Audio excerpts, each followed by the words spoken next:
сайн байна уу? Та бүхэнд энэ өдрийн мэндийг хүргэе. Юун төрөнд манай сургалтанд бүртгүүлсэн та бүхэндээ баярлалаа.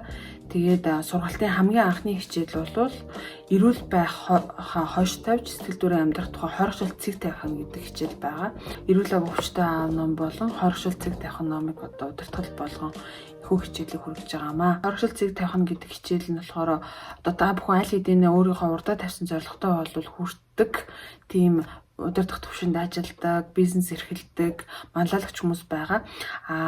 Гэхдээ та бүхэн бол одоо нэрүүл байх тухайд бидний хоригшоод хийдэггүй, чухал хэрнээ хоригшоод хойшоо тавиад байдаг тэр зүйлсүүдэд зогсоох тухай хичээлийг удирдгал болгож миний бие орж байгаамаа. За, хичээлээ эхлэх юм бол хоригшил гэж юу юм бэ гэдэг юм бол латин хэлнээс гаралтай procrastinus гэдэг үгнээс гаралтай. Энэ нь болохоор маргаашид хамаарах буюу харьяалагдах гэдэг аливаа зүйлээ за маргааш хийчихье гэдэг одоо манай Монголын маргааш тусахгүй гэдэг үг гэдэг шүү дээ. Тэрнтэй төстэй ийм үг байгаа юм. За, энийг болохоор англи хэлбэрээр procrastination гэдэг одоо ерөнхийдөө бол дийлэн хүмүүс нэлээд сайн мэддэг хоригшил гэдэг үг байгаа. Тэгээд энийг ажлыг санаатаагаар эсвэл тогтцсон дадал зуршлаасаа болоод хойш тавих гэж байгаа.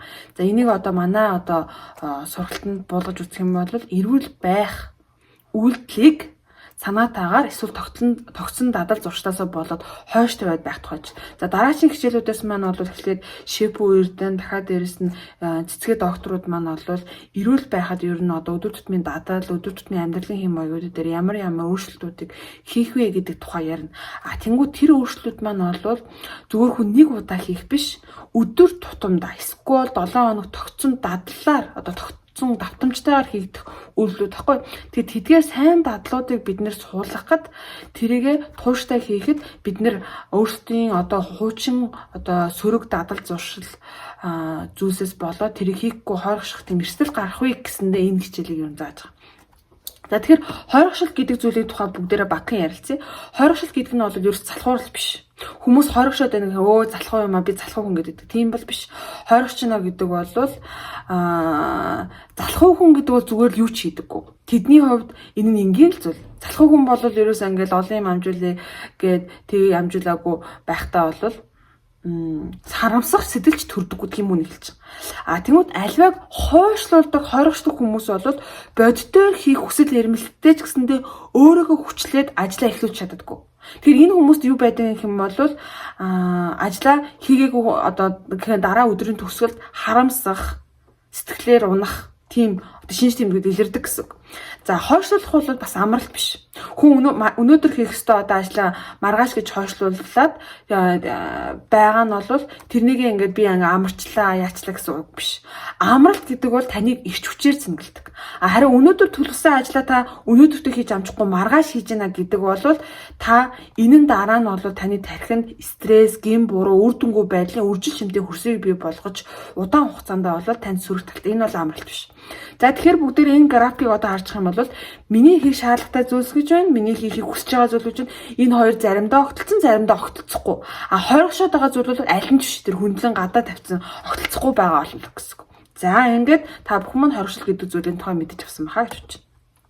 За энэ дээр нэг зурган дээр тэгээд тайлт дүрслээд харуулах юм бол хийх ажлууд маань бол энэ цэнхэр бөөнхий байлаа гэхэд хугацааны дөрвөлжин дотор бид нэр тогтмол хугацаанд баг хийх ёстой ажлыг хамгийн сүүлд нэг дор хийхийг хэлж байгаа. За тэнгууд одоо энэний одоо амар том жишээ гэд хэлэх юм бол одоо бид нэр ингээд эртхэн шиг эрүүл мэндэд анхаарах одоо юм боломж байсаар байтал нэлээд их одоо илүүдэл жинтэй болсныхаа дараач гэдэг юм уу эсвэл эрүүл мэндийн томоохон асуудал үүссний дараа эмнэлэгт очиод эмчийн одоо онж сонссныхаа дараач гэдэг юм уу ингээд томоор ингээд анхаарад гинт ингээд өөрчлөлт гарах гад ингээд байна гэдэг чинь бас л эрүүл мэндээ хойшлуусаар агаад гарах хамгийн том эрсдлүүд л гэсэн үг. За тэгвэл одоо сэтгэл хангалуун эрүүл сайхан амьдрал одоо тэнд бүгдээр харагдаж байгаа. Энэ хоригшлын энэ их юм том жалга байгаа гэсэн. Тэгэл бид нэр ингээд хамгийн чухал зүйлээ тэр зүйлээр ингээд хоригшил гэдэг тэр зүйлд оруулаад хойшоо тавиад байгаа юм биш үү гэдэг юм асуудал байна. За энэ дээр дахиад бид нэр та бүхэн зүгээр нэг жижигхэн судалгааг хуваалцах юм бол манай шим жижээ судлалын төвөөс гаргалан гаргасан эрүүл ав өвчтэй ав гэх шив эрдэнэ зохиолч бичсэн номыг бид нэр хүргэлтээр ингээ гаргангууд одоогоор бол 1000% хэвлэгснээс одоо 100 орчимд үлдсэн байгаа тийм ном байна. Тэнгүүд тэр номон дээр захиалагч дандаа ихэнх нь хүргэлтээр авдаг. Тэгээ хүргэлтээр ингээ авч яхад бол маш олон иргэд 3 дугаар шатлын эмнэлэг, 2 дугаар шатлын эмнэлэгт бүр сэрхэн твцснийхаа дараа ном захиалж авдаг. Тэр нь өөрөө юу аа гэх юм бол маш том амьдралд нь юм том эргэлтийн юм цэг үүсний дараа хүн эрүүл мэндэд анхаарах, өдөр тутмын амьдралын хэм маягт анхаарах тэр шийдлийг хийгээд гэсэн. Тэгэхээр заавал тэгсэн байх үед нь биш, бид нэр яг өнөөдрөөс энэ хойрогшгүй энэ эрүүл байх дадлалт бол ингээ анхаарах хэрэгтэй байна гэдгийг бид нэр хэлж байгаа. За өнөө үе чи ер нь одоо яагаад тэгвэл энэ бид нэр хойрогшоод идэм бэ? Бид нар яагаад хойрогшолт автаад байгаа гэдэг юм асуудал байгаа байхгүй. Тэнгүүд өнөө үеийг ерөнхийдөө бол 90 үеэр нэрлэх юм бол шийдвэр саажих үе гэж нэрлэж байгаа. За шийдвэр саажих үе гэдэг нь ерөөсөө юу юм гэх юм бол бидэрт маш их сонголт байна. Эрүүл байхдаа ч бид нар маш их сонголт байна. Дэлгүүр орлоо гэхэд маш олон төрлийн бараа бүтээгдэхүүнүүд эрүүл одоо орц найрлагатай гэдэг эрүүл байхад туслах зүйлсүүд байна. Дахиад интернетэд орлоо гэхэд эрүүл байхыг сурталчилсан олон сургалт, видео, хичээл маш олон. За YouTube-ээр жоохон англи хэлтэй бол YouTube дээр хязгааргүй олон видео. Тэгээд фитнесийн клуб, за одоо дасгал хөдөлгөөн хийх юм бол фитнес, спиннинг, бүжиг бүх төрлийн зүйлс байна. За энэ нь өөрөө юу болох вэ гэх юм бол энэ нь өөрөө боломжийн хайж буюу боломж гэдэг зүйлийг бид нар боломжийн хайж төдий чиний өргөн нэгцээр байна л гэсэн. Энэ тэгээ харамсалтай нь юу бий болоод юм бэ гэвэл хэд олон сонголт байх тусам шийдвэр гаргахад хэцүү болдог. Шийдвэрийн саажилт үүсдэг. Энэ нь бухимдлыг төрүүлж хойрогшолд автуулах ба өөрийн потенциалыг бүрэн дүр ашиглаж амьдрахад саад болдог. Одоо жишээлбэл биднэрт одоо төдий олон сонголтоор бид нэр эрүүл байх сонголт байгаа л ах юм бол бид нэр за алийг хийх аль хамгийн шилдэггийг л би сонгондоо гэд ялангуяа энэ нөгөө менежер манлайлалын түвшинд байдаг хүмүүс хамгийн шилдэг тэр сонголтыг эрэлхийлдэг хүмүүс бол яг хамгийн олон сонголттой аль нь зөв байгаад байдаг зүйл дээр хойрогшиж удаан шийдвэр гаргаад нэлээд гал асан үед нь одоо агш авчих гэдэг гэсэн. За тэгвэл бид нар энгийн аргуудыг ашиглан та өөрийн бүтээмжүүдийг нэмэгдүүлж болно. Одоо өөрөөр хэлбэл тэр одоо хайчны маань ангарахаа том байгааг бид нар маш энгийн аргууд энэ хойрогшил цэг тавих аргуудыг ашиглаад энэ хайчныхаа ангарахыг богиносгож болно. Өөрөөр хэлбэл өөрийнхөө потенциалыг бүрэн дүрэн ашиглах боломж байгаа. Тэг өөрийн потенциалыг бүрэн дүрэн ашиглаж эрүүл амьдрахтаа бас бусад амьдралынхаа одоо секторүүдэд анхаарал тавих бүрэн биднэрт бол боломж байна. За тэгвэл өнөөдөр одоо биднэрт тэгвэл ямар асуудал шийдэх гээд байгаа ч тэр нь нэгдүгээрт бол мэдээлэл маш их хэмэх замбраагүй байна. Бид нэр интернет руу фейсбુક руу орсон ч одоо транс тос ямар янзын тос гээл бид нэр олон төрлийн мэдээлэл байна. Дахиад дээрэс нь энийг ч хэдүүл таргалан тэрийг ч хэдүүл байна. Тэгээд тэр нь хоорондоо зөрчилдөөнтэй ч юм шиг. Аль их сурвалж нь тодорхой ч юм шиг. Ерөөсөө одоо интернет орчинд цахим орчны юун дээр бол их сурвалж маш тодорхойгүй судалгааны баримттай бүтээлэг болохоор тэр одоо бусдад хүргэхдээ өрөөсгөл байдлаар хүрчих гэдэг гэсэн. За дахиад дээрс мэдээллийн хэмжээ хитэх. Бидний ой санамж бол өдөр тодорхой хэмжээний мэдээллийг хүлээж аван түүний цаашаа бол хүлээж авах боломжгүй. Тэнгүүд бид нар маш их хэмэх замбраагүй мэдээлэлээс дахиад дээрс хэмжээгүйх мэдээлэлээс бид нар шийдвэр гаргах, эрүүл байх, шийдвэр гаргах тэр одоо мэдээллийг авах гээд байгаа гэсэн. За тэнгүүд энэ нь өөрөө шийдвэр саажилтыг нэмэгдүүлээд байгаа. Тэгэхээр бидний одоо шийдэх гээд байгаа асуудал бол яаж нэмэх замбраагүй мэдээллээс хэд их нэмэх замбраагүй мэдээллээс зүйтэй шийдвэрийг олж аваад шийдвэр саажилтыг багасгах вэ гэдэг тухай байгаа. За дахиад дээрс энд би та бүхэнд нэг өгүүлбэр өгсөн байна. Тэрний юу юм бэ? Шинжлэх ухааны мэддэг зүйл болон хүмүүсийн хийдэг зүйлд ялгаа байна гэж. Өөрөөр хэлэх юм бол бид нэр уцаа удаан хугацаагаар ухах, дасгал хөдөлгөөн хийхгүй байх нь, орой 6 цагаас хойш хүнд хоол идэх, эсвэл түргэн хоол идэх ч гэдэг юм. Олон төрлийн мэдээжийн тодорхой тийм дадал зуршлууд байгаад байдаг хэрнээ тэрийг бид нэр шийдэж чаддаггүй. Энэ жишээлбэл бидний шийдвэр шаардлагын том жишээ байна. За тэгэхээр энэхүү сургалт одоо яг энэ бидний олгоод байгаа энэ тархины шим тэжээлийн сургалтаас бол та бүхэн юу олж авах юм бэ гэвэл энэ нэмэх замбраагүй хэд их мэдээлэлээс бол тодорхой тест дараалалтай хоорондын холбоо суудыг нь олсон бас хязгаарлагдсан бол яг хязгаарт баундри тавьж өгсөн тийм мэдээлэл бол авахаараа бол манай сургалт онцлог. Дахиад дээрээс бас цаашдаа бас та бүхэнд одоо энэ эрүүл байх бүтээмжээ өндөр байлгахад бас шаардлагатай мэдээлэл олж авна гэсэн. За тэнгууд одоо бүгдээрээ эн чинь одоо бид нэр эрүүл байх тухай ярих гэдэг чинь бид нэр хувь хүнийхээ хувьд эрүүл байдаг тийм хүн болох гээд байна. За тэнгууд энэ өөр хувь хүний хувьд тодорхой хэмжээний өөрчлөлтийг бий болгоно. Өөрчлөлт хөгжлийг бий болгоно. За хувь хүний хөгжил ерөнхийдөө бол 4 шат дамжлагаар явуулдаг гэдгийг одоо энэ Питер Людвиг Адела Шиклер нарын судалгаанаас бол үзжээ. За энэ нь бол урам зориг, сахилгаваад, үр дүн, тэгэд аливаа зүйлийг бодтоор харах чадвар гэдэг 4 зүйлээс хамаардаг байна. Тэр өнөөдөр би та бүхэнд бол энэ урам зоригийн хэсгийг нь ярьж өгнө. Тэгээд дараа нь манай цэцгээ багш Шипүү Эрдэнэ нарын хичээл яваад эхэлсний дараа дахиад Сахилга Батын тухай хичээл тусад нь орно. Яагаад вэ гэх юм бол бид нар мянган ингээд амар хүчтэй урам зориг гэдэг зүйлийг аваад явж байгаа ч гэсэндээ удаан хугацаанд бид нарыг хийх ёстой зүйлийг хийхэд хүргэдэг зүйл бол Сахилга Бат. Тэгээд цаашаа бид нар энэ зүйлсийг явах юм аа.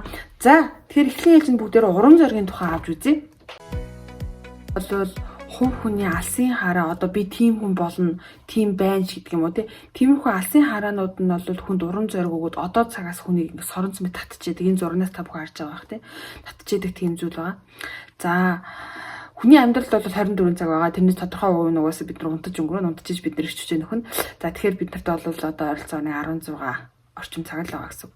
За 16 цаг дотроо бид нэр хийж байгаа зүйл болгоно нь бидний одоо ирээдүйн урам зоригт нийцсэн байгаа хэсгийг бол бид нэр тэр үр дүнтэй байдал гэж хэмжиж байгаа.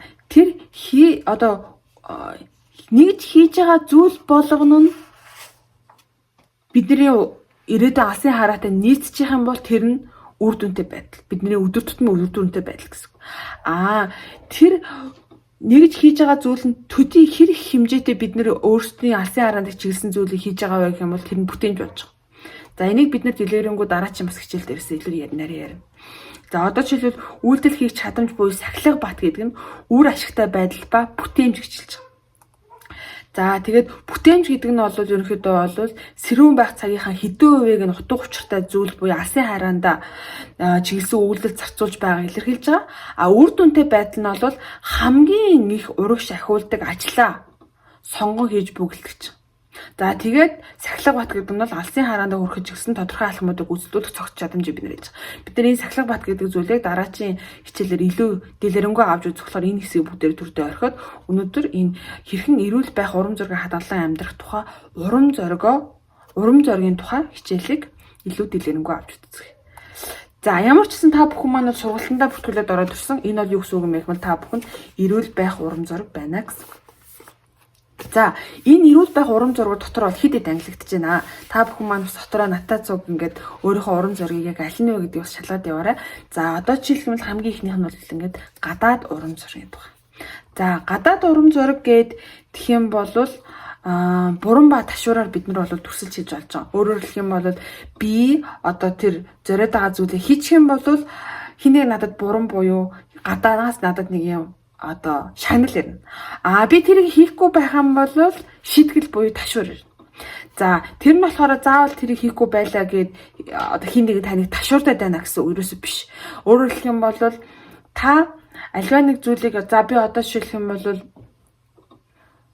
Instagram дээр 1000 дагагчтай болъё гэдэг зорилго тавиа л та. Тэнгүүд 1000 дагагчтай болчих юм бол одоо тэр чинь бусад үзүүлэх нь хөө чи ямар гоё юм бэ 1000 дагагчтай гаднаас магтаал ирж байна тийм үү. За тэнгүүд баярлж байна. Тэнгүүд гаднаас магтаал ирэхгүй байх юм бол гэд өөрийгөө сэтгэл зүгээрээ одоо шийтгээд байхыг бид нэр ташуур гэж нэрлэж байгаа. За жишээлх юм бол сургуулийн дүн байна. Ажил дээр зориггүйгээр ингээл даалгавар гүйцэтгэл дарагдаа магтуулахын тулд ч гэдэг юм уу. Учрыг тайлбарлахгүйгээр өгдөг одоо удирдлагын түвшнээс өгдөг даалгавар байна. Доод албан түвшин. Тэгээд нөгөө хүн юу игээд байгаагаа ойлгохгүй. Тэгээд сайн байна чи сайн ажиллах гэх юм бол гадаад зүйлээс л энэ бүх хамааралтай. Дотроосоо энэ одоо энэ хийгээд байгаа зүйлийн утга учир урам зориг юуч байхгүй гэсэн.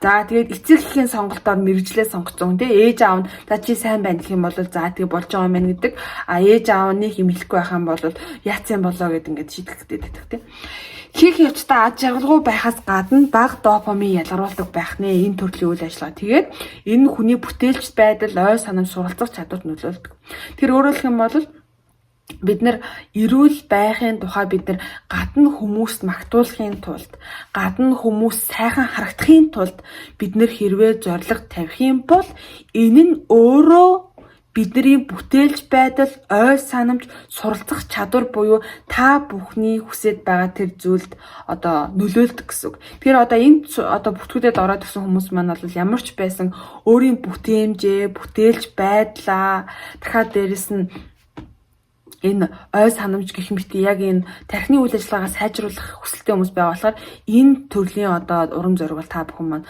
арай тавиагүй байх гэж бодож байна. Гэтэ одоо турагч гэдэг юм уу тиймэрхүү зорилго тавьсан хүмүүс бол энэ бол жоох удаан хугацаанд тийм сайн зорилго биш байна. За тэгээд энэ нь болохоор импровиз буюу одоо аливаа асуудлыг хийж байгаа тэрүүхэн дэндээ маневрлаад зөв сонголтыг хийх түргэн сэтгэх чадамжийг багасгадаг байх нь байна. Тэгээд энэчнээс үүсээд сөрөг сэтгэл хөдлөл нь одоо үүсээд тэр нь бас эргэн тойрны хүмүүстэй халдварладаг байх нь байна. Тэгээд хүн сэтгэл дотроо би энийг хийсэнгүү энэ хүн одоо би яг хүсэндээ хүрсэнгүү гэдэг тэр одоо хүний сэтгэл доторх тэр ташуур нь бол шийтгэл болон хувирсны тухайн ажлыг хашрах шинж нэмэлтдэг байх нэ. За дараачихаа нь болохоор ямар төрлийн урам зориг байдаг вэ гэх юм бол зорилгод суурилсан урам зориг байдаг.